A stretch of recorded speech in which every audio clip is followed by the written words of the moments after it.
Hello les beautés, dans les épisodes précédents vous m'avez vu moi, donc James K, créatrice de Renaissance Beauté, en train de préparer ma dernière commande. Bon, rien de plus simple, il n'y a rien de sorcier, il n'y a rien de méchant, c'est un colissimo qui est envoyé depuis la poste tout simplement. Ensuite, qu'ai-je dû faire J-2, et bien ma dernière séance laser avant l'été, ou plutôt ma 11e ou 10e séance laser juste avant l'été, puisque là il va devoir avoir une période d'attente d'environ 2 mois. Et ensuite, eh bien, on va s'occuper des plantes et direction l'avion.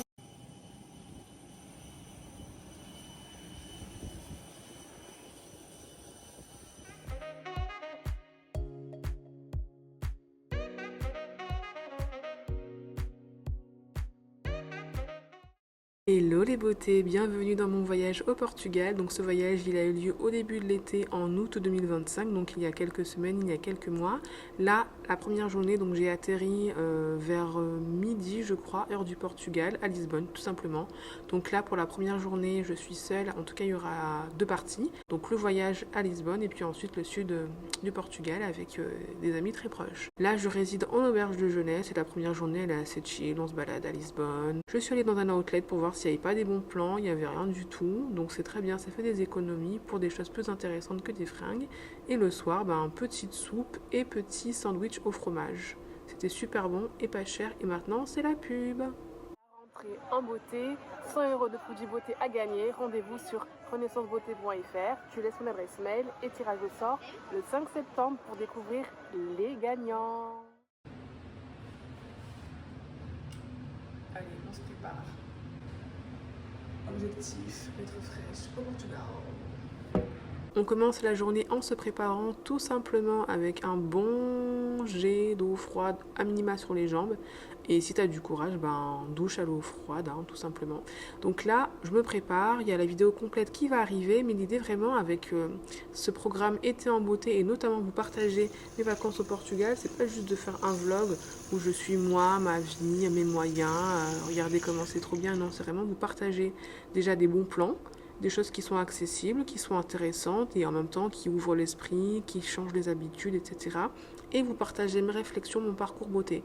Par exemple, là pour moi, c'est vraiment un défi que de voyager au mois de juin, donc l'été, sachant que j'ai fait ma séance laser, sachant que je suis toujours un petit peu sur le qui-vive niveau poil en bas du visage, sur le menton. Alors bien évidemment, ma séance laser, elle a permis d'éliminer les poils, il n'y en aura plus pendant un petit moment, et par contre il va falloir être prudente. Voilà, vous me voyez, je me prépare, je vous parlerai des produits beaucoup plus tard dans une autre vidéo, mais voilà, pour moi c'est un vrai défi que de partir en vacances l'été et de faire super gaffe au soleil. Déjà depuis quelques années je faisais attention au soleil, parce qu'avant j'aimais bien être exposée au soleil, et maintenant un peu moins, donc là beaucoup moins, d'autant plus que de 1 je fais du laser, donc je suis assez attentive à ce que ma peau ne soit pas trop à la chaleur, à la lumière déjà, qu'il y a de la lumière du laser. Deuxièmement, vous le savez, le soleil c'est ce qui va venir stimuler la pousse des cheveux et aussi des poils, donc même si la séance laser elle est censée éradiquer les poils pendant quelques semaines et que les poils vont pas repousser en une nuit parce que tu as pris trop de soleil, on fait quand même attention. Et puis aussi on fait attention parce qu'il y aura 2 mois, 3 mois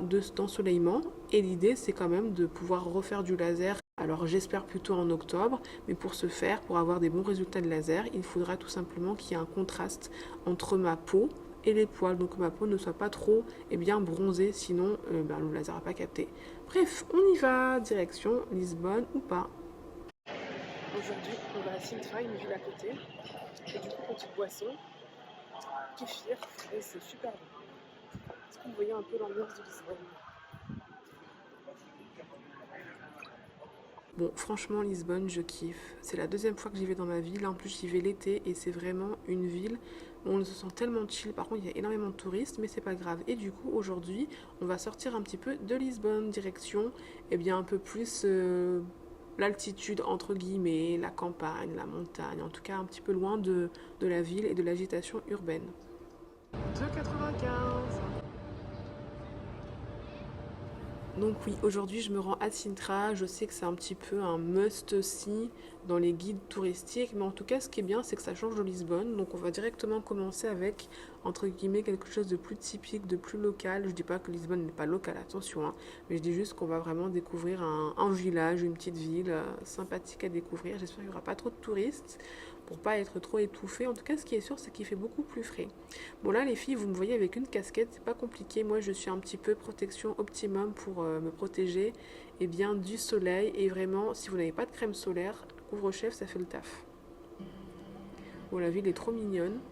On est vraiment dans quelque chose qui a été conservé plus ou moins dans son jus.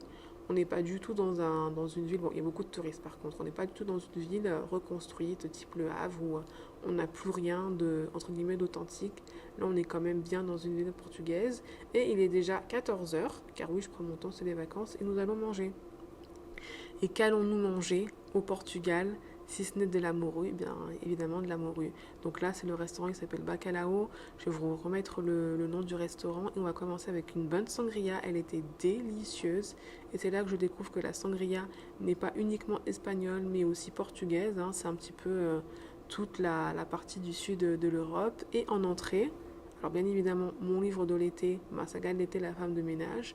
Et cette petite pâtisserie que vous voyez, c'est tout simplement un pastel, un pastel, je sais pas comment on prononce, à la morue. C'était super bon, c'était super bon. Oh mon dieu, une entrée, mais laisse tomber. Et c'est vraiment le plaisir du voyage, c'est de découvrir autre chose que ce qu'on connaît déjà. Ça me change du pambagna, c'est vrai que je le kiffe le pambagna, mais là, découvrir d'autres saveurs, d'autres manières de manger, favoriser les poissons plutôt que de la viande.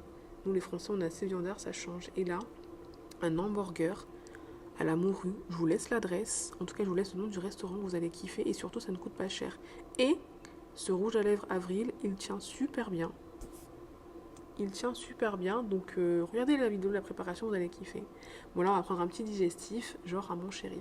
Et oui, c'est une spécialité, la liqueur de cerise ici, et on va tester. On va tester, c'est donc un petit peu, pas l'ancêtre du Mon Chéri, mais en tout cas, c'est vraiment la version, on peut dire, portugaise. Alors liqueur de cerise, du chocolat, c'est un petit peu le Mon Chéri, ou plutôt c'est le Mon Chéri qui a recopié. Bon, pour 1,50 €, c'est sympathique à déguster. Je dis pas que j'en remangerai tous les jours, mais en tout cas, ça vaut le coup. Et puis surtout, qui va refuser un morceau de chocolat en bouche? C'est trop bon. Donc, vous voyez, la ville, elle est vraiment jolie. Je me sens vraiment... ça me rappelle un petit peu l'Espagne, le sud de l'Espagne, et on voit vraiment l'influence mauresque, méditerranéenne, avec ces villes qui sont construites un peu tout en hauteur, sur des collines. C'est vraiment joli, on sent un peu l'inspiration, en tout cas, ça me rappelle aussi un petit peu Nice, le vieux Nice. Tout en hauteur, tout en colline, tout en marche, il ne faut pas avoir mal aux cuisses ou être allergique à la randonnée. Franchement, cette ville, c'est parfait, ça fait un petit peu conte de fées. Zelensky. Oh my god. Et parfait pour couper un peu de Lisbonne. Il y a beaucoup de touristes, mais on est bien. Bon, la ville est vraiment trop mignonne. Vous voyez, juste en contrebas, on a l'ancienne ville. Et puis en hauteur, on a les collines et les châteaux qui défendaient. Nous sommes actuellement dans le jardin donc, du palais de Sintra, si je ne me trompe pas. De toute façon, il y aura une petite vérif là sur l'écran. Donc voilà, vraiment de la ville. C'est magnifique. Il y a des roses, il y a beaucoup d'hortensias ici. Il y a beaucoup d'hortensias. C'est trop beau, regardez la vue derrière. Donc là, vous l'avez vu, et vous le voyez, c'est le Palais des Morts, on va peut-être y aller, mais avant tout, on va d'abord faire la petite visite dans les jardins du Palais de Sintra, qui me rappelle énormément les arènes du Vieux-Nice. Donc là, pour le coup, les beautés, c'est vraiment une balade très simple à faire, parfait pour après avoir mangé. C'est très bucolique, vous voyez des hortensias, il y a des fougères, il y a des roses, donc on s'y sent bien, pas besoin d'avoir une condition physique de ouf. Et par contre, c'est ce que j'aime pendant les vacances, c'est de pouvoir bouger. Tu sais que tu manges bien, en même temps, tu profites aussi de bien bouger dans les villes ou, comme moi, de t'arrêter faire une pause en café ou en terrasse du jardin pour lire ton bouquin de l'été. Bon, opération aller au Palais des Morts ou pas.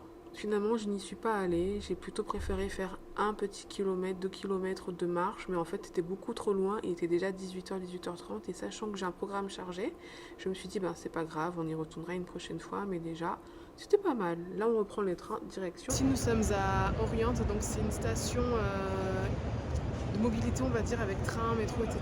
Et c'est big, c'est très big. Il y a vraiment beaucoup de choses, ça me fait penser un peu à Paris, mais vous voyez les galeries qu'il y a. Voilà, c'est quelque chose que j'aime beaucoup dans cette station de métro. Est-ce que ça vaut le détour d'y aller? Bon, oui et non, ça reste une station de métro, mais par contre, elle est vraiment animée de plein de galeries. Donc ici, vous voyez, c'est des disques et des livres, donc moi, c'est mon paradis. D'ailleurs, il y avait tous les albums de Lenny Kravitz. Et elle me fait beaucoup penser un petit peu aux stations, non, pardon, plutôt aux gares de Paris du style Châtelet ou Paris Nord ou même Gare de Lyon. Et en fait, vous avez plein de petits commerces, plein de petits services et ça dépanne énormément. C'est vrai que c'est peut-être pas forcément les endroits les plus jolis, entre guillemets, mais par contre, ça dépanne beaucoup. Et quand on est en transit, en voyage, en déplacement ou qu'on doit aller travailler, avoir des gares qui sont vraiment équipées, des stations urbaines et stations de mobilité qui sont équipées, en plus là, juste en face d'un centre commercial Marco Polo, ça dépanne énormément et ça, je trouve que c'est plutôt bien pensé. Bon, allez, on va rentrer à l'auberge de jeunesse, puisque oui, je suis en auberge de jeunesse pendant ces 4 jours à Lisbonne et quelques emplettes. Ma vie dans 1 m² pendant 3 jours, donc voici mon lit où j'ai un petit peu aménagé l'espace.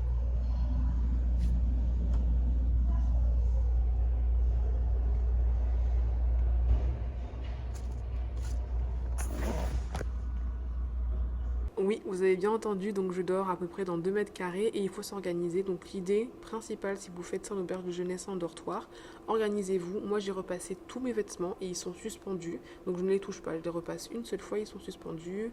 J'ai une boîte dans laquelle j'ai mis tous mes cosmétiques dont j'ai besoin pour me préparer. Donc le matin, je n'ai qu'à prendre cette boîte plutôt que de les prendre tous main à la main, non, et à la boîte. Et du coup, on est assez efficace. Bon, sachant que là, c'est vrai que c'est petit, mais en même temps, c'est pas la fin du monde. Ce lit, c'est juste pour dormir le soir et avoir une préparation un petit peu le matin. Donc là, c'était la première journée à Sintra, bon, plutôt une journée découverte, chill. J'ai pas fait beaucoup de marches comme j'imaginais, mais en tout cas, c'était vraiment cool. Et surtout, le restaurant avec la morue, c'est trop bien. Voilà, allez, on se retrouve demain. Bisous les beautés.